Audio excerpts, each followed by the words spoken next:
In the heart of the primary battleground, President Joe Biden's mysterious absence from New Hampshire's primary ballot sparks a Democratic clash, stealing the spotlight as voting gears up. With a potential rematch against former President Donald Trump on the horizon, the stakes are high. Trump, riding the wave of victory in Iowa, eyes New Hampshire as the key to potentially sealing the fate of Republican primaries on Tuesday. However, Biden, opting for an unconventional approach, won't campaign in the state at all, and his name won't grace the ballot, a consequence of the ongoing feud between the Democratic National Committee and New Hampshire's state party. Enter the unconventional. Biden's allies launch a write-in campaign, rallying voters to scribble the president's name on the ballot. Despite this unusual twist, insiders believe Biden should easily outpace primary rivals Dean Phillips and author Marianne Williamson. David Waters, a Democratic state senator leading the write-in charge, acknowledges the oddity but remains confident. "I think Democrats are going to come home to Biden." A modest $70,000 budget fuels this grassroots effort,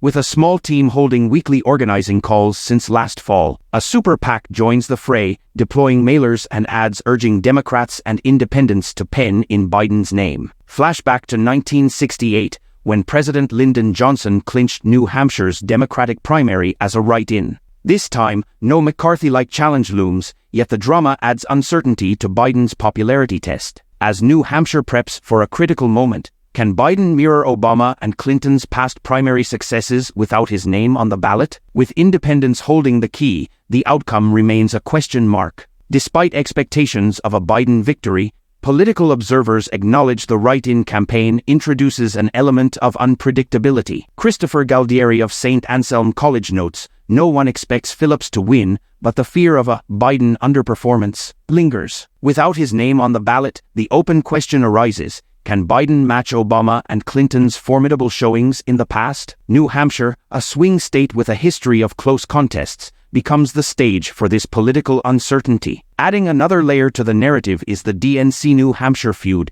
stemming from Biden's call to rearrange the primary calendar. Stripped of delegates and labeled non-binding, the January 23 primary unfolds as an unexpected battleground. Ray Buckley, chair of the New Hampshire Democratic Party, acknowledges the unwanted situation, while former Governor Jim Lynch describes Democrats' frustration with Biden's push to alter the state's primary status. Despite internal tensions, Democrats rally against a common fear: Trump securing another term. Writing Biden's name on the ballot becomes a symbolic act of resistance, a way to stand up to Trump. As the New Hampshire primary approaches, the political roller coaster continues, leaving the nation to wonder: will Biden's unconventional strategy lead to victory, or will it add another twist to this gripping political tale?